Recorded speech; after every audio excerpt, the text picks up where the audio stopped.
Ladies and gentlemen, thank you for standing by and welcome to the second half of your NASCAR Cam video teleconference doubleheader. At this time, all participants are in a listen-only mode. In a few minutes, we will conduct a question-and-answer session. Instructions on procedure will be given at that time. As a reminder, this conference is being recorded. I would now like to turn the conference over to our host, NASCAR's Herb Branham. Herb, please go ahead. Yeah, thanks, Aubrey, and everyone. We've rolled down the road or up the road to Charlotte, Hendrick Motorsports headquarters. We have three-time defending Sprint Cup champion Jimmie Johnson.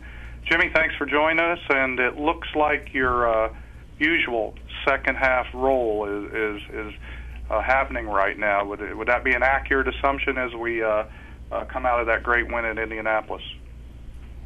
Yeah, in some ways. I mean, we were able to deliver and get the win. But if I really look over the last couple months, we've led the most laps and have been in position to win races a bunch. And unfortunately, we've just not been able to come home with the trophy. So very proud of the team and the fact that we were able to stick around all day long and put ourselves in contention for that last restart and get the victory. I feel like there's 3 or 4 that really got away from us. Wish I could have those back, but moving forward, we're only getting stronger as the season develops. The team's getting better and better. I think our equipment is where it needs to be, and I certainly hope to put up a great fight for this 4th championship. All right, we'll go to the media for questions, and I ask the media to help us out by limiting yourself to one question. We have a very large audience in relatively limited time, but we'll go to the media now for questions for our champion. Thank you. The floor is now open for questions. If you do have a question, please press star 1 on your telephone keypad at this time.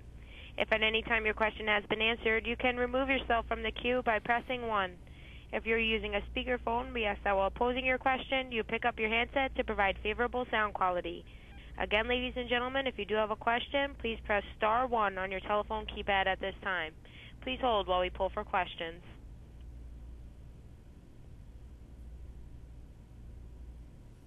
Our first question comes from Joe Magach of Pocono Record. Please state your question. Hey, Jimmie, you guys are having another good season, second in the points, 3 wins, just coming off a win at the Brickyard. As you look back at what you've done over the last 3 seasons, winning the championship every year, and this season you put yourself in a position to get into the chase and compete for a 4th one, is it almost a surprise to you how well you do and how well your team does year in, year out so consistently?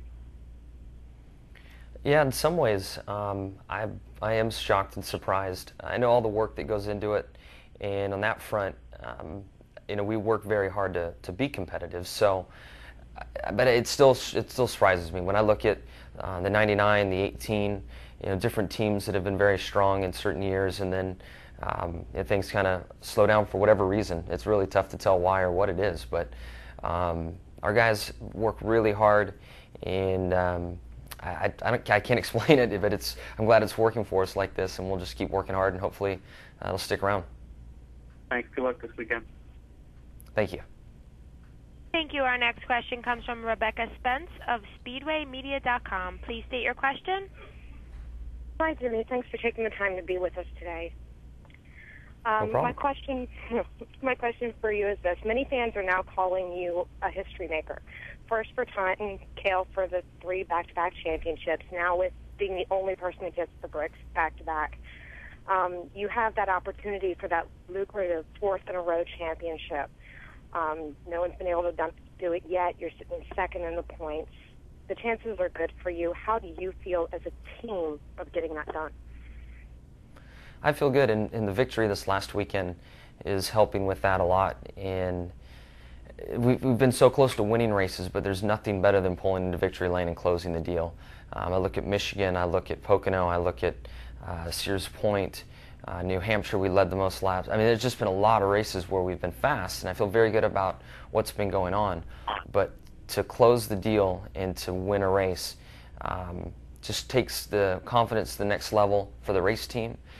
It puts at ease some of the different emotions that exist inside, of everyone's heads on our race team, and we have a set of confidence and presence that we know we can do this. So there's still a lot of racing between now and the chase, and then when the chase starts, it's a long 10 weeks. So I know we've got a lot of challenges ahead, but I feel very good about where we're at, and we'll use the momentum from this win to get our heads right and be prepared for the chase.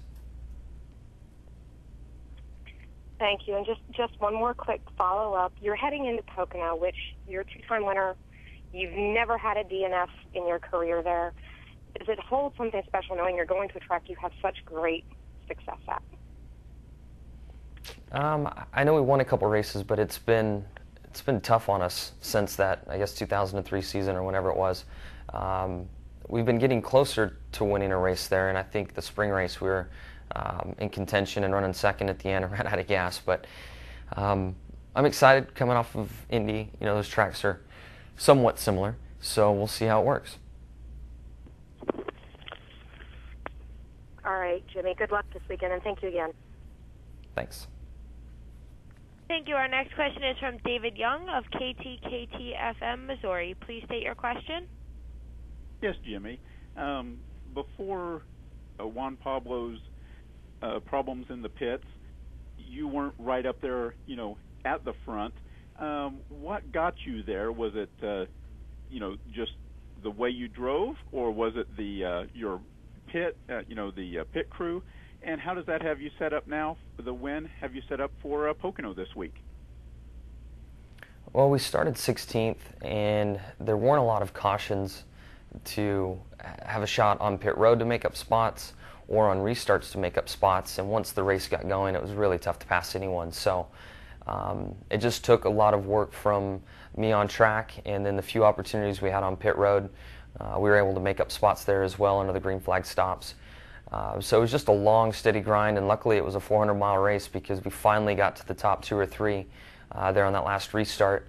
And then with Juan's problems, it allowed us to start on the front row and have a shot at Mark. So Juan's misfortune gave me an opportunity, and our car was fast. You know, we one of the few cars that had passed a lot of vehicles all day long. And then with that opportunity to start on the front row, I was able to make the most of it and get by Mark. All right, and how do you see yourself set up for this weekend at Pocono? We should be good. It's we were just there a month or so ago, so and we're competitive. So we're making some small adjustments from that setup, and should be just fine. All right, thank you so much. You got it. Again, ladies and gentlemen, if you do have a question, please press star 1 on your telephone keypad at this time. Our next question comes from Robert DeRogi of BRD Broadcasting. Please state your question. Thank you. You know, Jimmy, many drivers have that favorite track and also the tracks that really they don't like to run at. Can you tell the fans how a driver fires himself up for the various tracks? Like we have Pocono, then Watkins Glen, then Michigan. Maybe you don't like one of those tracks, but how do you set your mind for those different tracks? Well, there's certain tracks that just work for you, and you just show up and everything works well and you're fast and it fits. And then the tracks that don't, I personally like that challenge and like to find out where I'm weak and why I'm weak and be better at that stuff. So the tracks that we have coming up I'm pretty good at. We've been able to get Bristol squared away, at least in the spring race, and hopefully that goes better for us in the fall race. Sonoma's been one of those tracks for me too, but we ran in the top 5 this last time there. So I do have those tracks, and I'm working on them, and I enjoy the progress that I'm making.